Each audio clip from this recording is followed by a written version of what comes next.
bahwa nasab Ba'alwi yang menurunkan Habib-Habib di Nusantara ini putus, bukan nasab Rasulullah, bukan. Karena Ahmad Al-Muhajir bin Isa bin Naqib bin Ali Uraidi bin Ja'far Sadiq bin Muhammad Bakir bin Zainuddin bin Husain bin Ali bin Abi Talib tidak punya anak namanya Ubaidillah. Tidak punya anak namanya Ubaidillah. Sedangkan dalam silsilah habaib di sini semua berakhir pada Ubaidillah bin Ahmad Muhajir. Kecuali, itu kata Imam, kecuali kalau ada bukti nyata pendapat saya ini salah. Sampai sekarang belum ada. Sampai sekarang belum ada. Hanya emosi, hanya marah-marah gitu aja. Secara ilmiah belum ada yang mampu menjawab pendapatnya Imam dengan ilmiah. Metode riset, metode DNA belum ada sampai sekarang. Sebenarnya itu masih pembahasan, masih penelitian. Assalamualaikum warahmatullahi wabarakatuh. Bismillah, alhamdulillah, wa la hawla wa la quwata illa billah. Asyhadu an la ilaha illallah wahdahu la syarika lah. Wa asyhadu anna sayyidina wa nabiyyana Muhammadan abduhu wa rasuluhu alladzi la nabiyya ba'dah. Allahumma salli ala sayyidina Muhammad wa ala ali sayyidina Muhammad, amma ba'du.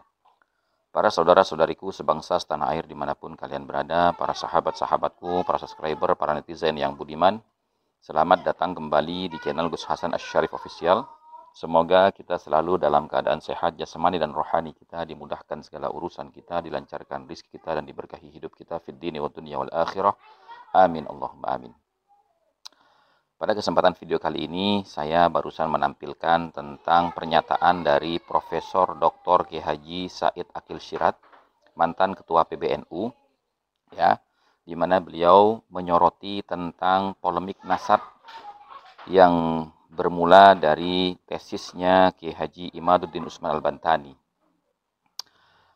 di mana memang benar sampai detik ini, ya, sudah 1 tahun 7 bulan tesisnya Kiai Imad bergulir di permukaan masyarakat, ya, kemudian menjadi diskursus publik yang banyak masyarakat kita itu ikut berkomentar, ikut berstatement, ikut menyikapi di akun-akun media sosialnya masing-masing, ya.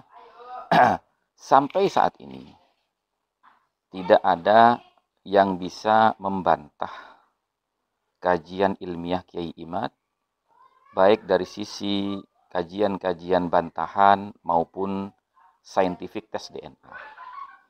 Nah, framing-framing yang bergulir, ya, melalui VT TikTok maupun snack video ataupun YouTube itu sendiri, ya, itu sepertinya lumayan berhasil gitu, ya, lumayan berhasil memframing Kiai Imad dan pendukungnya itu sebagai orang yang satu, tuduhannya adalah pemecah belah umat, penebar kebencian. Kemudian beliau ini adalah orang yang melakukan plagian kepada Murad Syukri, atau tesisnya ini adalah copy paste daripada Murad Syukri yang dikarai sebagai tokoh Wahabi.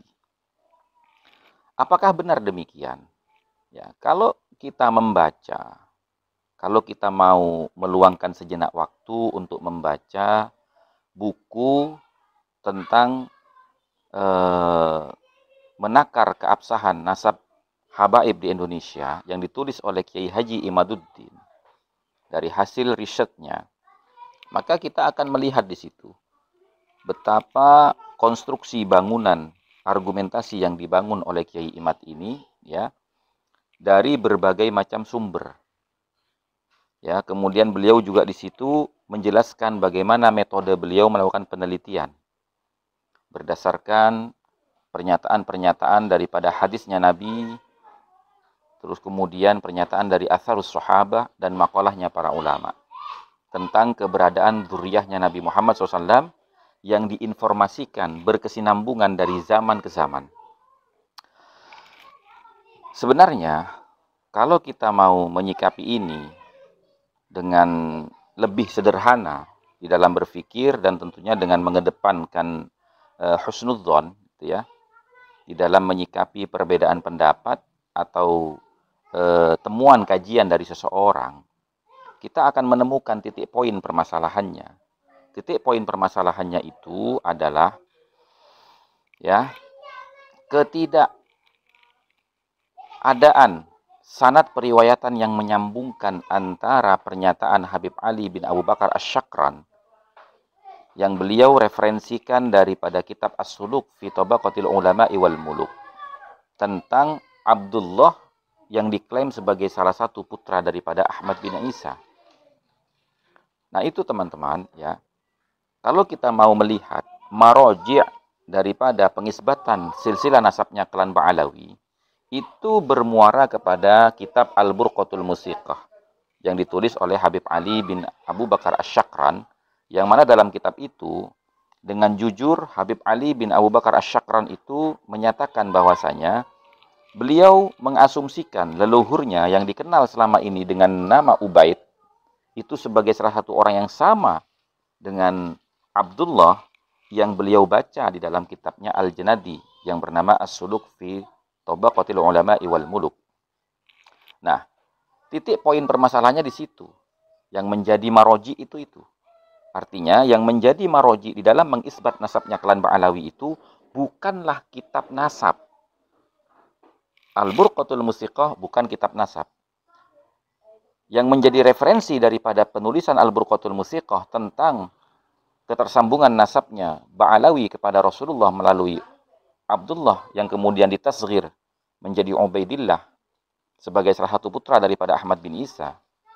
Itu juga bukan kitab nasab tapi kitab sejarah. Pengarangnya pun, penulisnya pun Habib Ali bin Abu Bakar Asy-Syakran dan Al-Janadi itu juga bukan ulama an-nasabah. Sementara di dalam teori ilmu nasab, yaitu ketika kita mau mengisbat nasab seseorang, maka syaratnya adalah ayyara khatta nasabatin mausuqin bihi. Kita harus melihat catatan-catatan ulama ahli nasab yang diakui kredibilitasnya di bidang ilmu nasab. Nah, dari sini saja sudah bermasalah. Bagaimana mungkin nasab seseorang itu diisbat berdasarkan referensi yang tidak dibenarkan di dalam mengisbat nasab dalam teori-teori ilmu nasab. Nah, demikian teman-teman dari saya ya, mudah-mudahan ini bisa memberikan pencerahan, pemahaman dan pengertian bahwasanya adanya framing dan penggiringan opini tentang masalah tesisnya Kiai Imad. Ya. Lain daripada itu, ya, penggiringan opini yang dilakukan oleh mereka mungkin karena ketidakmampuannya untuk membalas atau untuk membantah tesisnya Kiai Imad. Mereka mengatakan bahwasanya itu bukan tesis. Lalu, andai kata itu memang tidak bisa dikatakan tesis, lalu masalahnya di mana? Kan tinggal menjawab saja, tinggal membantah saja.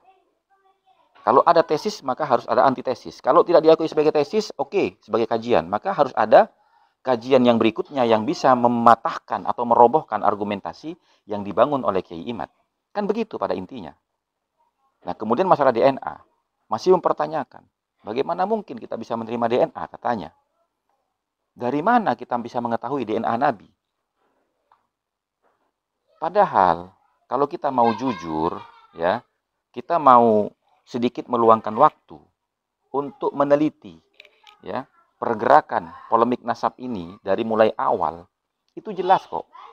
Habib Rizik ya bin Syahab, imam besar daripada Front Pembela Islam FPI yang dibubarkan oleh pemerintah, itu mengatakan bahwasanya dengan rambutnya Nabi maka kita bisa memeriksa haplogrup DNA Nabi untuk kita cocokkan dengan pongkol-pongkol Arab yang ada di seluruh dunia. Kemudian, bagi orang-orang yang mengaku sebagai zuriyahnya Nabi, maka kita bisa periksa gennya.